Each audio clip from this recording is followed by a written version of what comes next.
Morning बच्चों। पिछले lecture में अपन ने कुछ चार्ज बॉडीज़ की वजह से इलेक्ट्रिक फील्ड निकाला था। जैसे कि अपन ऊपर चलते हैं तो ये आर्क की वजह से निकाला था। Electric field due to arc क्या होता है, तो k lambda by r sine theta 1 plus sine theta 2 ये सब आया था। ई वाई आया था k lambda by r cos theta 1 minus cos theta 2, ये सब आपको घर पे भी ट्राई करना था। फिर उसके बाद डिस्क की वजह से निकाला था, तो डिस्क की वजह से इलेक्ट्रिक फील्ड आई थी sigma upon 2 e naught 1 minus x upon under root x square plus r square, तो ये सब अपन ने निकाला था। अब आज बात करते हैं कुछ और एग्जांपल्स की, ठीक है। तो एग्जांपल लेते हैं।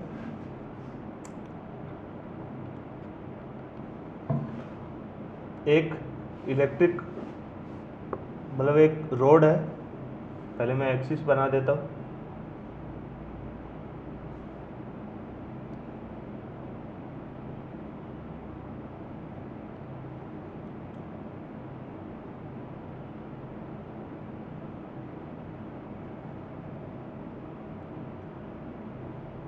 ठीक है, ये रोड है, ये एक्स एक्सिस पे पड़ी हुई है, जिसकी यहाँ से डिस्टेंस a है और रोड की लेंथ l है। ये यूनिफॉर्मली चार्ज है रोड, ठीक है। इसको चार्ज q दे रखा है, यूनिफॉर्मली चार्ज रोड है जिसका चार्ज दे रखा है q, कैपिटल Q। मुझे इलेक्ट्रिक फील्ड निकालनी है यहाँ पे एट दी ओरिजिन, तो फाइंड इलेक्ट्रिक फील्ड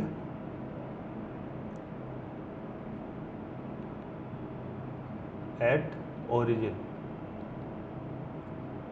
ओरिजिन पे मेरे को इलेक्ट्रिक फील्ड निकालनी है। तो अब ये कैसे करूँगा, मैं एक एलिमेंट लूँगा और उसको इंटीग्रेट करूँगा, क्योंकि हर छोटे छोटे पार्ट की वजह से इलेक्ट्रिक फील्ड अलग आएगी, क्योंकि डिस्टेंस अलग हो चुका है, डिस्टेंस वहाँ से ओरिजिन का अलग हो चुका है। तो मैं यहाँ से एक x डिस्टेंस पे dx एलिमेंट लेता हूँ, ठीक है।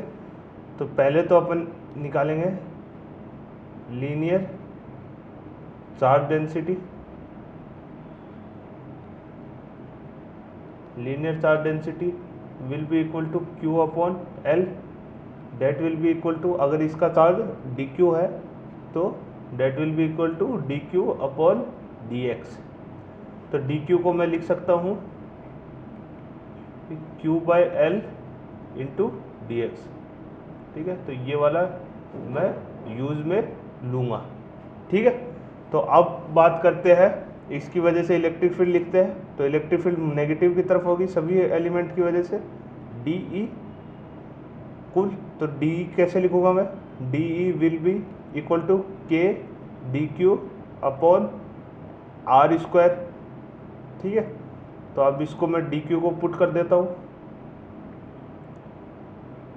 के q by l d x upon x square, that is d E. अब दोनों साइड इंटीग्रेट कर देंगे, E from 0 to capital E और x from a to a plus l, ये इसका इंटीग्रेशन आ जाएगा। तो इसको इंटीग्रेट करते हैं, तो के क्यू बाय एल बाहर आ जाएगा, integration d x upon x square a से ए प्लस एल। तो ये इंटीग्रेशन क्या आएगा, के q by L minus 1 upon x A plus L से एल। तो यहाँ से ये बन के आ गया के q by L 1 upon L minus 1 upon A plus L, ठीक है। ये इधर ये माइनस ये प्लस हो जाएगा, नेगेटिव आएगा ई की वैल्यू, क्योंकि एक्स अपन ने पॉजिटिव लिया तो ई की वैल्यू नेगेटिव आ जाएगी। तो इसको थोड़ा सा और शॉर्ट में किया तो ये आ जाएगा के Q A upon L square L plus A in negative direction. तो ये आ गया ई की वैल्यू, ये हो गया अपना आंसर, ठीक है। तो ये एग्जांपल काफ़ी इजी था, छोटा सा इंटीग्रेशन था, कोई भारी इंटीग्रेशन भी नहीं था।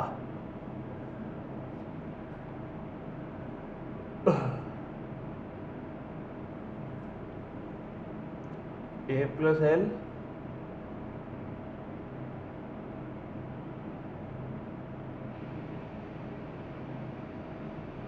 ए प्लस एल तो माइनस ए बच जाएगा। ठीक है, तो ये आ गया अपना आंसर। अब चलो दूसरा एग्जांपल करते हैं।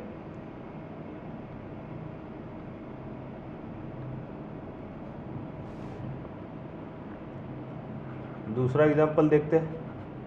दूसरा एग्जांपल इस तरह से है कि अपने को इस तरह का वायर दे रखा है,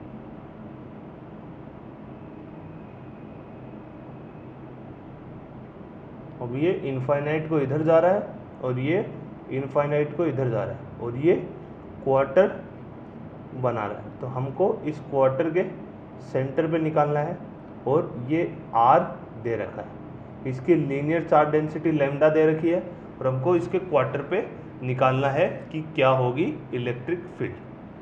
कूल है। तो इसके लिए अपने को रिजल्ट्स याद रखने पड़ेंगे। कौन से रिजल्ट्स?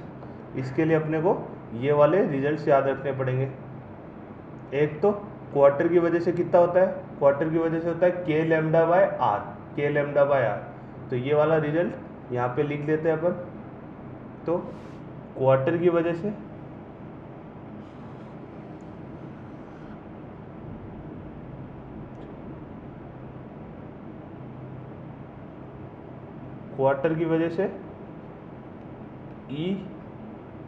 ई विल बी के लैम्डा बाय आर और ये भी के लैम्डा बाय आर, ये आपको याद रहने चाहिए। और दूसरा रिजल्ट निकाल लेते हैं। दूसरा रिजल्ट था इनफाइनाइट वायर की वजह से कितना होता है? तो इनफाइनाइट वायर की वजह से 2k lambda by r, infinite wire की वजह से होता है 2k लैम्डा बाय आर, और अगर एक है तो k लैम्डा बाय आर। ठीक है, तो पूरे इनफाइनाइट वायर है अगर, तो उसके आर पे निकालना है तो ये आएगा 2k lambda by r. But अगर हाफ है वायर इनफाइनाइट तक और मेरे को यहाँ पे निकालना है आर, तो इसकी वजह से यहाँ पे आएगा k लैम्डा बाय आर और इधर की तरफ आएगा k लैम्डा बाय आर, तो ये भी ये आएगा। तो ये सारे रिजल्ट्स आपको याद होने चाहिए। अगर आपको ये याद है तो आप ये क्वेश्चन अच्छे से इजीली कर पाओगे और एग्ज़ाम में जल्दी कर पाओगे। तो ये रिजल्ट्स आपको याद रखने हैं, k lambda by r, 2k lambda by r, और जो जो होते हैं ये रिजल्ट्स आपको याद रखने हैं। ठीक है, तो आप पहले पार्ट की तरफ से करते हैं। तो इसको पहला पार्ट, ये दूसरा पार्ट और ये तीसरा पार्ट। तो पहले पार्ट की वजह से this is x direction, this is y direction. ठीक है, तो पहले पार्ट की वजह से ई एक्स आएगा, that will be equal to k lambda by r, और e y will be minus k lambda by r, नीचे की तरफ आएगा minus k lambda by are. फिर दूसरे पार्ट की वजह से देखते हैं। दूसरे पार्ट की वजह से ई एक्स आएगा के लैम्डा बाय आर, और ई वाई की वैल्यू भी आएगी के लैम्डा बाय आर, ऊपर की तरफ आएगा। कॉमन सेंस लगाएंगे तो पता चल जाएगा कि ऊपर की तरफ आएगा। थर्ड वाले वायर की वजह से e x will be minus k lambda by r, और e y will B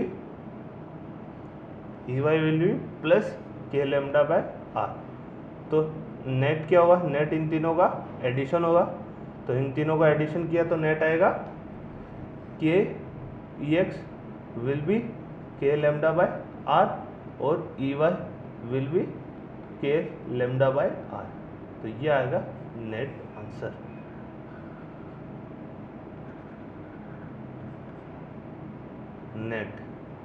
net करेंगे तो तीनों को ऐड कर देंगे। ठीक है, तीनों की वजह से। तो ये आंसर। तो आपको अगर रिजल्ट्स याद है तो आप ये बहुत जल्दी कर सकते हो। अदरवाइज आपको डिराइव करना हो तो आपको बहुत ज़्यादा टाइम, ये क्वेश्चन हार्डली 1 मिनट का क्वेश्चन है, जो कि ज़्यादा से ज़्यादा आपको 2 मिनट के इंटरवल वाले क्वेश्चन में आएगा। तो वहाँ पे आपको ये 1 मिनट में सोल्व करना है, और ये सब रिजल्ट्स याद रखते हुए। चलो एक और एग्जांपल ले लेते हैं इसी तरह का।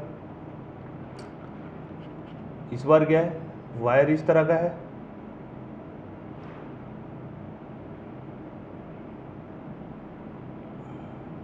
इस तरह का इन्फाइनाइट, और यहाँ पे ये बन रहा है सेमी सर्कल और इसका रेडियस है r। ठीक है, तो ये पहला पार्ट, ये दूसरा पार्ट, ये तीसरा पार्ट। ठीक है, रिजल्ट्स अपने को याद है। रिजल्ट्स क्या थे, रिजल्ट्स ये थे जो अपने को याद है। सेमी सर्कुलर की वजह से कितना होता है, 2k लैम्डा बाय r होता है।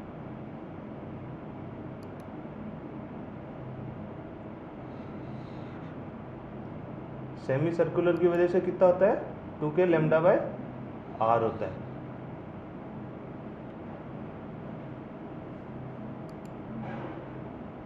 ठीक है, तो मैं फिर से रिजल्ट लिख देता हूँ ताकि आपको फिर से याद रहे।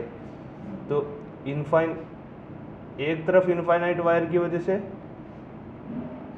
ये होता है E will be k lambda by r, और इधर की तरफ E will be k lambda by r। और सेमी सर्कुलर की वजह से यहाँ पे होता है 2k लैम्डा बाय r, इसकी r रेडियस है। ठीक है, तो यही यूज़ करेंगे।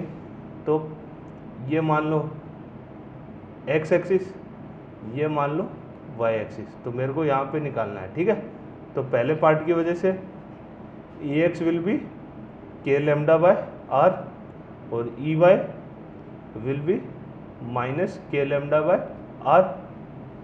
सिमिलरली दूसरे की वजह से Ex विल बी तो Ex will be minus k lambda by r और Ey will be minus k lambda by r। और थर्ड वाले की वजह से Ex will be 0 and Ey will be 2k lambda bye r। तो इसको net करेंगे तो नेट आएगा Ex is 0 and Ey is 0। तो ये अपना आंसर हो जाएगा।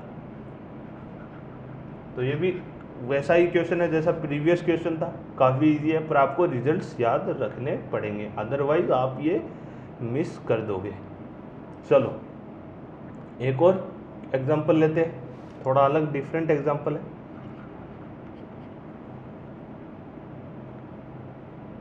तो इस एग्जांपल को लेने के लिए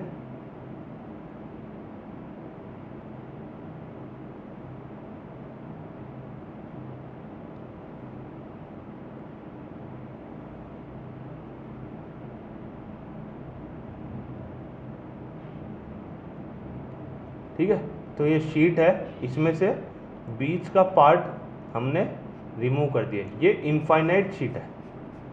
ठीक है, ये शीट इनफाइनाइट है और इसमें से हमने एक बीच का पार्ट रिमूव कर दिया। अब मेरे को इससे शीट से r डिस्टेंस पे मेरे को शीट से √3r डिस्टेंस पे r इसकी रेडियस है मान लो। तो मेरे को शीट से √3r डिस्टेंस मान लो, ये डिस्टेंस है इसके √3r एक्सिस से परपेंडिकुलर है ना, ये डिस्टेंस है √3r। तो √3r डिस्टेंस पे इलेक्ट्रिक फील्ड क्या होगी वो निकालनी है। ये इनफाइनाइट शीट में से मैंने सर्कल मेजर कट कर दिया है और इसकी डेंसिटी है sigma. Sigma is areal charge density. तो आपने 11th के टॉपिक्स में देखा होगा कि कभी भी इस तरह के क्वेश्चन आता है जहाँ पे कुछ कट कर देते हैं तो अपन टोटल का निकालते हैं माइनस जो कट किया है उसका निकालते हैं। तो यहाँ पे सबसे पहले फॉर्मूला जो यूज़ होंगे वो लिख लेते हैं, जो कि आपको याद रखने चाहिए कि जो इनफाइनाइट शीट है, इनफाइनाइट शीट की वजह से इलेक्ट्रिक फील्ड होती है सिग्मा अपॉन 2E0, ये अपन ने निकाला था। ठीक है, और दूसरा डिस्क की वजह से इलेक्ट्रिक फील्ड कितनी होती है वो आपको याद रखनी चाहिए। डिस्क की वजह से इलेक्ट्रिक फील्ड का अपन ने यहाँ पे निकाला था, डिस्क की वजह से होती है Ex इक्वल्स टू ये रहा sigma upon 2E0 1 minus x upon x square plus r square. ठीक है, तो डिस्क की वजह से कितनी होती है वो भी अपन ने निकाल चुके हैं। तो ये x है और ये r है, तो electric field will be sigma upon 2 E naught 1 minus x upon under root x square plus r square. ठीक है, तो ये इलेक्ट्रिक फील्ड होती है। तो यहाँ पे वही करना है, पहले पार्ट का निकालना है। तो फर्स्ट विदाउट रिमूविंग डिस्क को बिना रिमूव करे क्या होगा वो निकालना है। तो without removing disc will be e will be equal to sigma upon 2 E not.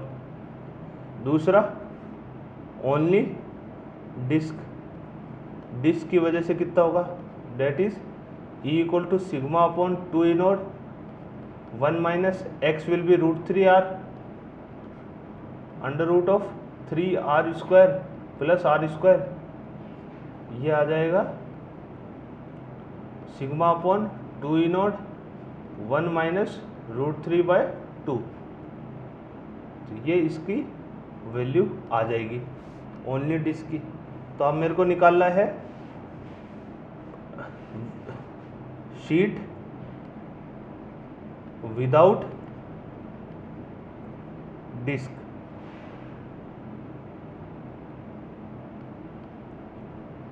Without disc will be sigma upon 2 E naught minus sigma upon 2 E naught 1 minus √3/2।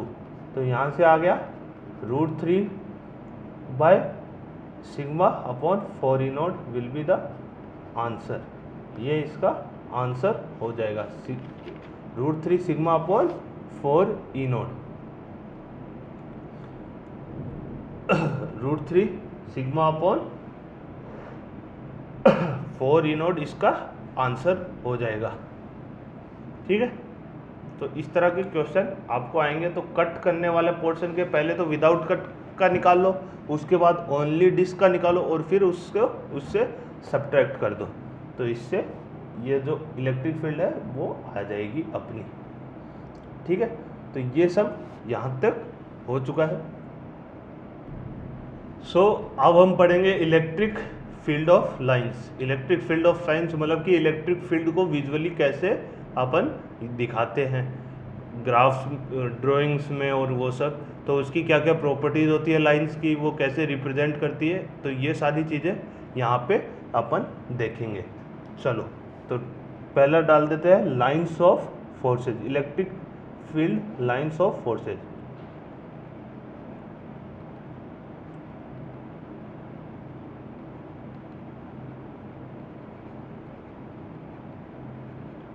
ठीक है, तो basically electric field lines of forces है क्या, ये visualisation है of electric field. This is basically visualisation of electric field. थोड़ा सा theoretical type का टॉपिक है, तो ज़्यादा से ज़्यादा अपन इसमें नोट्स लिखेंगे। तो ये है। अब इसको थोड़ा डेफिनेशन में अब मैं लिखूं तो मैं क्या लिखूंगा, these line of forces are drawn in space. जैसे कि पॉजिटिव चार्ज का मैंने ड्रॉ किया था, नेगेटिव चार्ज का ड्रॉ किया था कि इलेक्ट्रिक फील्ड ऑफ लाइंस बाहर की तरफ जाती है, नेगेटिव चार्ज की अंदर की तरफ आती है। तो वही सब चीज़ है। तो इसका मैं लिखता हूँ डेफिनेशन और वो सब। These lines of forces are drawn in space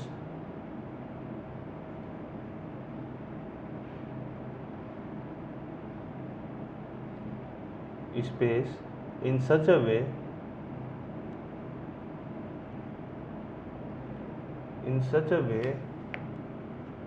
the tangent in such a way that the tangent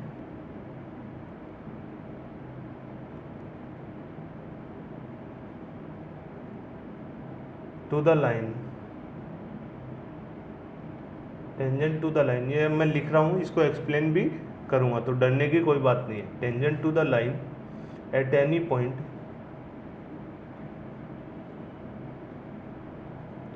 gives the direction the direction, give the direction of the electric field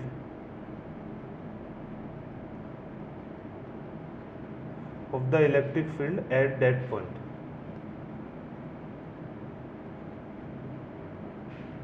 Electric field at that. These line of forces are drawn in space in such a way that the tangent to the lines at any given point gives the direction of the electric field at that point. तो इसका कहने का मतलब क्या है? कहने का मतलब यह है कि ये मान लो कोई इलेक्ट्रिक फील्ड लाइन है. This is electric field line. ये इलेक्ट्रिक फील्ड लाइन है. अब इस पे कहने का ये मतलब है कि आप कहीं पे भी टेंजेंट ड्रॉ करो. आपने इस पॉइंट पे टेंजेंट ड्रॉ किया, आपने इस पॉइंट पे टेंजेंट ड्रॉ किया, आपने इस पॉइंट पे टेंजेंट ड्रॉ किया, तो जो टेंजेंट की डायरेक्शन है that will be the direction of the electric field. ठीक है. तो इसका कहने का मतलब ये है, ये तो हो गई इलेक्ट्रिक फील्ड लाइन. तो जो ये टेंजेंट है, टेंजेंट ये क्या है? ये है डायरेक्शन ऑफ, ये मान लो पॉइंट P है, direction of electric field at point P. P पे डायरेक्शन ऑफ इलेक्ट्रिक. सिमिलरली ये क्या हो गई? जो ये आ रही है ये है direction of electric field at point Q. मान लो ये पॉइंट Q है. तो ये जो टेंजेंट है वो दिखाता है उसकी डायरेक्शन. कूल है.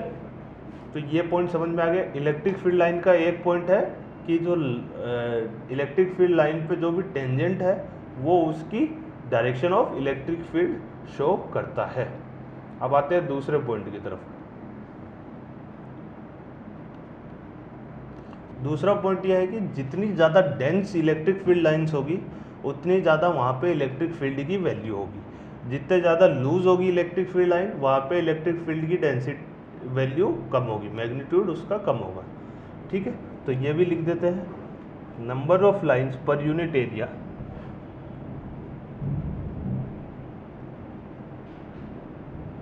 the number of lines per unit area through a surface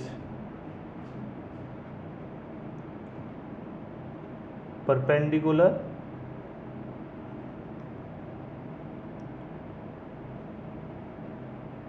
to the lines is proportional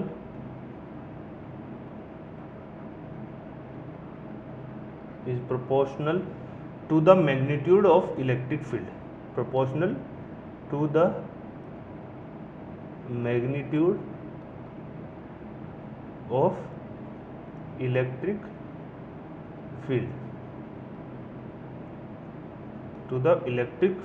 in that region. ठीक है.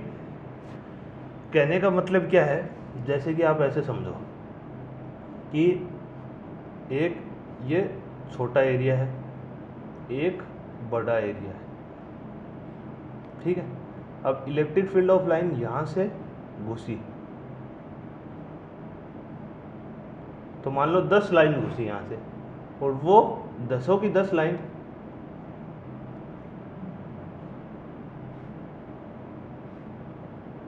1 2 3 4 5 6 7 line, 1 2 3 4 5 6 7 line.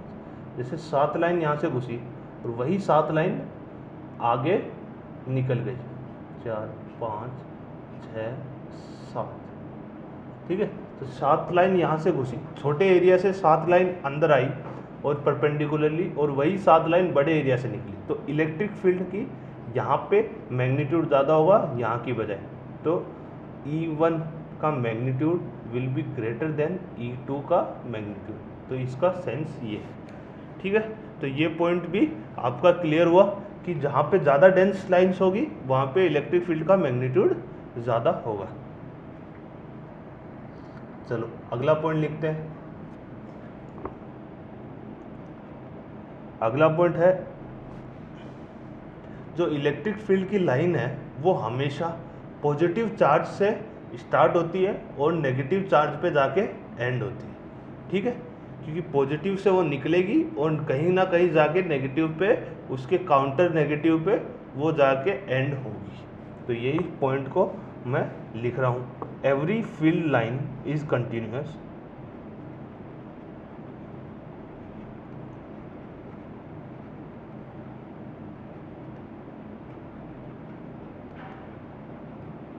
every field line is continuous and smooth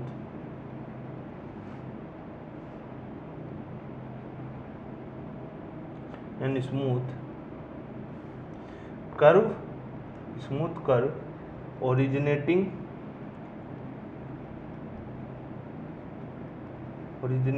from positive charge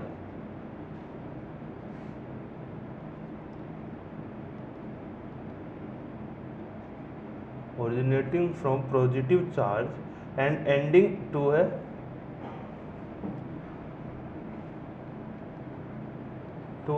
a negative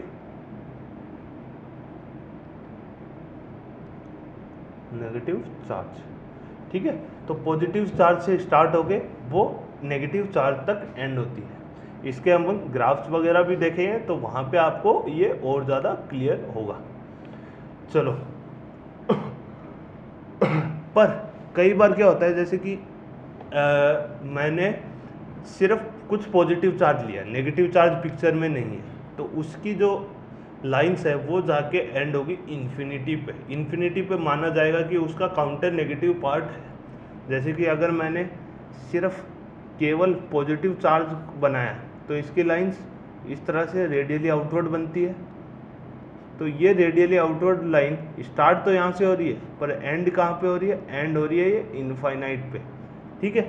तो मतलब axis charge होगा कहीं पे तो उसकी line को अपने को एज्यूम करना है कि वो इनफाइनाइट पे एंड हो रही है। स्टार्ट यहाँ से हो रही है तो एंड इनफाइनाइट पे हो रही है, अगर अगल बगल में चार्ज नेगेटिव नहीं है तो charge in axis some line will begin and end at infinity, ठीक है। तो ये कॉन्सेप्ट में लिख नहीं रहा, पर आपको ये समझना है कि वो लाइंस कहाँ पे एंड हो रही है? इनफाइनाइट पे।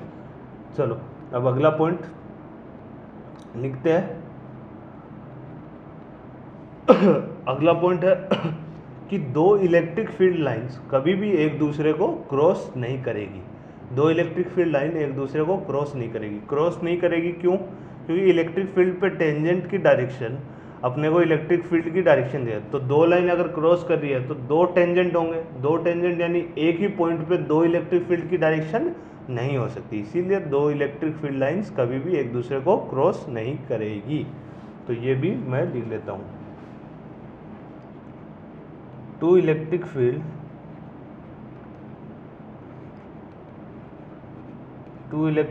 lines of forces will never cross each other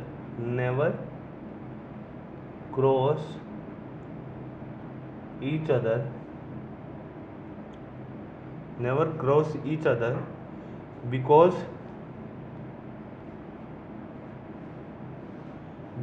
if they do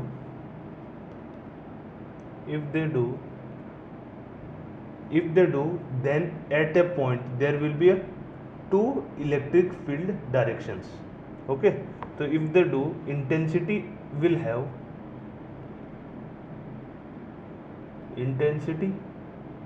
have two directions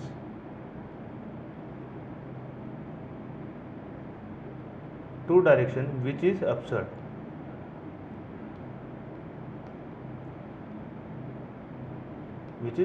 यानी अगर ये इलेक्ट्रिक फील्ड लाइन है और ये इलेक्ट्रिक फील्ड लाइन है तो इसकी डायरेक्शन यहाँ पे होगी इलेक्ट्रिक फील्ड की, और इसकी वजह से डायरेक्शन यहाँ पे होगी इलेक्ट्रिक फील्ड की। तो एक ही पॉइंट पे दो इलेक्ट्रिक फील्ड की डायरेक्शन नहीं हो सकती, तो इसीलिए इलेक्ट्रिक फील्ड ऑफ लाइंस कभी भी एक दूसरे को कट नहीं करेगी, क्रॉस नहीं करेगी। ये बात दिमाग में डाल लो। अगला पॉइंट आता है अगला पॉइंट आता है कि इलेक्ट्रिक फील्ड ऑफ लाइन कभी भी कंडक्टर के अंदर नहीं एंटर कर सकती, कंडक्टर के अंदर कभी भी एंटर नहीं कर सकती।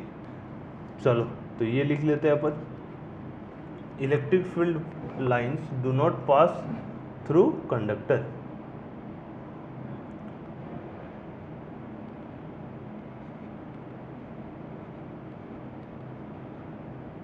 Electric field line do not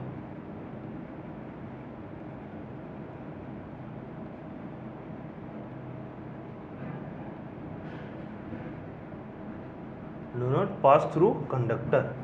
ठीक है, this indicate that electric field line inside a conductor is electric field inside a conductor is zero. तो ये फैक्ट है, इसको अपन अच्छे से लिख लेते हैं कि electric field line do not pass through conductor means electric field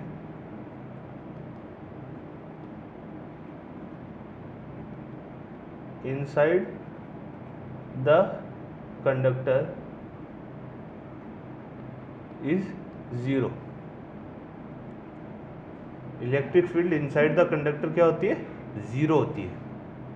ठीक है, electric field inside the conductor zero होती है। और अगला पॉइंट है कि जब कभी भी कंडक्टर के पास इलेक्ट्रिक फील्ड लाइन आएगी तो वो परपेंडिकुलर आएगी, टेंजेंशियली नहीं आएगी, परपेंडिकुलर आएगी। तो इसको लिख देते हैं, field line do not pass through the conductor. ठीक है, ये तो अपन ने लिख लिया है। Lines are perpendicular to the surface of conductor, ये चीज़ अपने को लिखनी है। तो ये चीज़ लिखते हैं अपन, the electric field just outside the surface. ये सारे पॉइंट इंपॉर्टेंट है।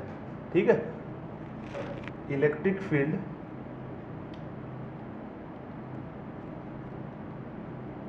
Just outside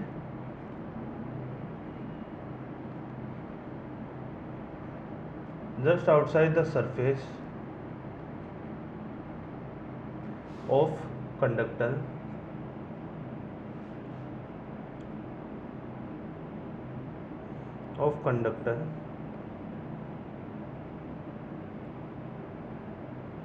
is perpendicular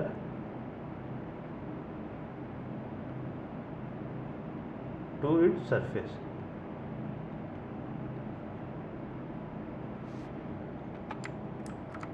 to its surface, मतलब कि कंडक्टर में जो इलेक्ट्रिक फील्ड लाइंस आएगी वो किस तरह से आएगी, वो देखो।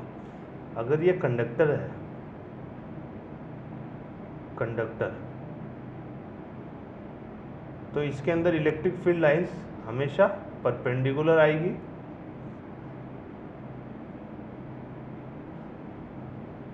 और अंदर नहीं आएगी, हमेशा परपेंडिकुलर आएगी। ठीक है, और अंदर नहीं जाएगी, ये बाद में बाहर निकल सकती है,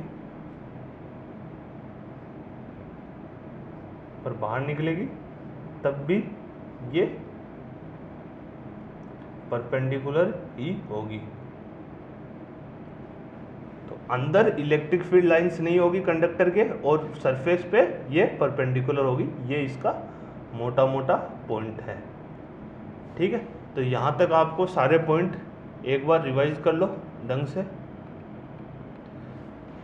electric field lines visualisation of electric field होती है, टेंजेंट की डायरेक्शन में इलेक्ट्रिक फील्ड की डायरेक्शन होती है। जितने ज़्यादा डेंस इलेक्ट्रिक फील्ड लाइंस होगी उतनी ज़्यादा इलेक्ट्रिक फील्ड की मैग्नीट्यूड होगी।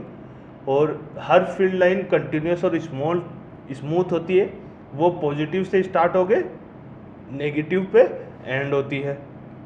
दो इलेक्ट्रिक फील्ड लाइंस कभी भी एक दूसरे को इंटरसेक्ट नहीं करती, क्योंकि तब अगर वो इंटरसेक्ट करे तो उनकी डायरेक्शन दो हो जाएगी, जो कि बहुत ज़्यादा अब्सर्ड है, जो कि गलत है। ठीक है, electric field line do not pass through a conductor, conductor के थ्रू इलेक्ट्रिक फील्ड लाइन पास नहीं करती और सरफेस पे परपेंडिकुलर होती है। अब हम बनाएंगे इलेक्ट्रिक फील्ड ऑफ लाइंस अलग अलग सिनारियों में। ठीक है, तो सबसे पहला, केवल पॉजिटिव चार्ज हो तो electric field line radially outward होगी। तो इस तरह से इसकी इलेक्ट्रिक फील्ड लाइंस होगी रेडियली आउटवर्ड। अगर नेगेटिव चार्ज है तो उसकी रेडियली इनवर्ड होगी, उसकी radially inward electric field of lines होगी। तीसरा, अगर दो पॉजिटिव चार्ज पास पास में रखा हुआ तो दो पॉजिटिव चार्ज पास पास में रखा हुआ तो उसकी इलेक्ट्रिक फील्ड लाइन किस हिसाब से होगी, वो इस हिसाब से होगी, इधर की तरफ ये, इधर की तरफ ये,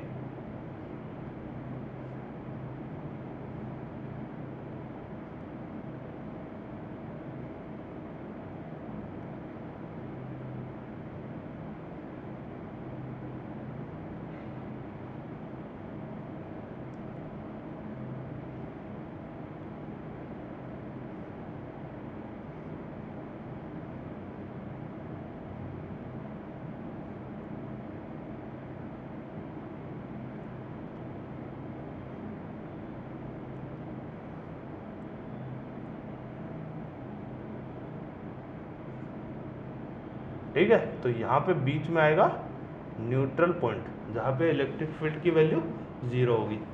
सिमिलरली अगर एक पॉजिटिव चार्ज और एक नेगेटिव चार्ज हो तो उसकी इलेक्ट्रिक फील्ड लाइन कैसी होगी, सॉरी, एक पॉजिटिव और एक नेगेटिव चार्ज हो तो उसकी इलेक्ट्रिक फील्ड लाइन किस तरह से होगी, पॉजिटिव से निकलते हुए नेगेटिव की तरफ, तो ये इस तरह से।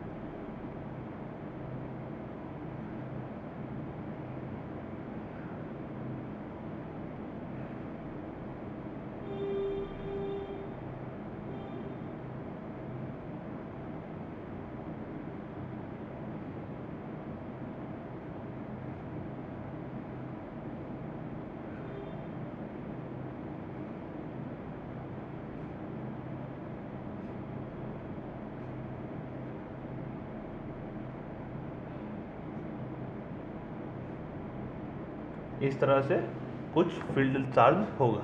अगर आपको अच्छे से देखना है तो एच.सी. वर्मा वगैरह देख लेना, तो उसमें डायग्राम थोड़े अच्छे से ड्रॉ होंगे। ठीक है, अब बात करते हैं जब अनइक्वल पॉजिटिव चार्जेस हो। पांचवा, जब अनइक्वल पॉजिटिव चार्जेस हो, यानी ये Q है प्लस Q और ये प्लस 2Q है, तो प्लस 2Q की वजह से ज़्यादा फील्ड ऑफ लाइंस होगी।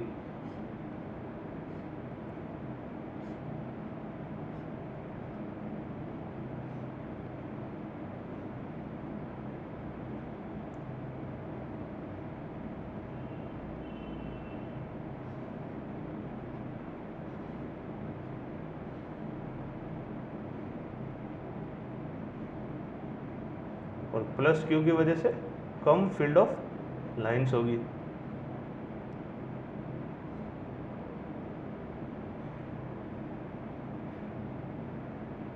क्योंकि वो छोटा चार्ज है, छोटे चार्ज की वजह से लाइंस कम होगी, तो इसका न्यूट्रल पॉइंट आएगा वो टुवर्ड्स प्लस Q की तरफ आएगा, तो यहाँ पे आएगा इसका न्यूट्रल पॉइंट। ठीक है। सिमिलरली अगर दो अनइक्वल पॉजिटिव नेगेटिव चार्ज हो तो उसका किस हिसाब से होगा वो देखते हैं। तो मान लो पॉजिटिव चार्ज यहाँ पे है और नेगेटिव चार्ज यहाँ पे है, तो पॉजिटिव चार्ज ज़्यादा है प्लस 2Q और ये माइनस Q, तो इसके कुछ लाइंस तो सीधी जाएगी, ठीक है, कुछ लाइन सीधी जाएगी, कुछ लाइन ऊपर नीचे,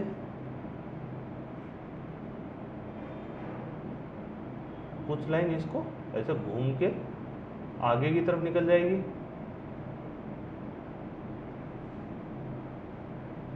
और कुछ लाइन सीधी जाएगी। तो इस तरह से इसका कुछ डायग्राम बनेगा। तो आप एच.सी. वर्मा और एन.सी.ई.आर.टी. वगैरह में देख लेना, इसके कुछ इसी हिसाब से डायग्राम बनेंगे।